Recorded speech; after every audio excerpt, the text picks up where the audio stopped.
আসসালামু আলাইকুম কি আবার ভাই সালাম আসসালামু আলাইকুম বলছি কিছু শুনতে পাচ্ছ?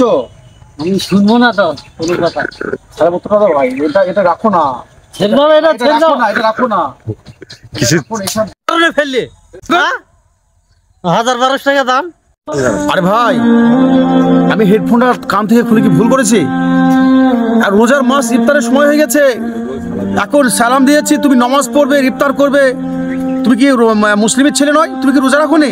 আচ্ছা ভাই, তোমাকে তো ভালো কথাই বলছে, তুমি কেন শুনছো না?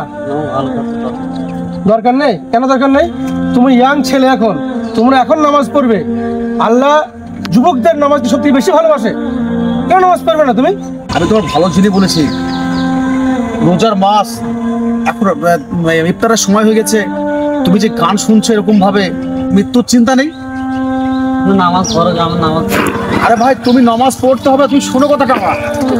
শোনো, উপার্জনা উপাসনা যাহা করিবে জৈবনে, একটু তো শিক্ষিত, একটু তো বুঝতে আছে, এরা যা বলছে সব ঠিক বলছে।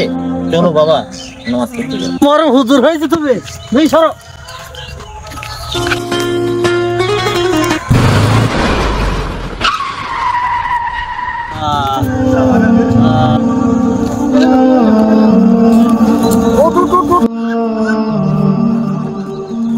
হেডফোন সরা তো।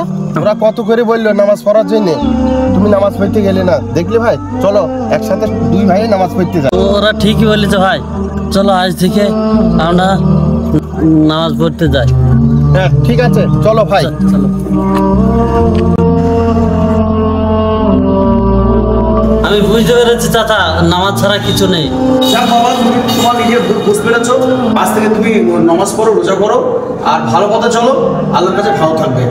যাক বেটা, তুমি যে সংসার হয়ে গেছো, এটাই ভালো। বাবা, তুমি এখন 5 ওয়াক্ত নামাজ পড়ো। খুব ভালো লাগলো ভাই, তোমার এই মহতি উদ্যোগ আমাদের মনটাকে ভরিয়ে দিল। সত্যি তুমি যে নামাজি হতে পেরেছো, এতে আমরা সন্তুষ্ট।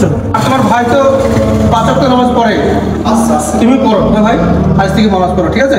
ইনশাআল্লাহ। ইনশাআল্লাহ। ইনশাল্লাহ।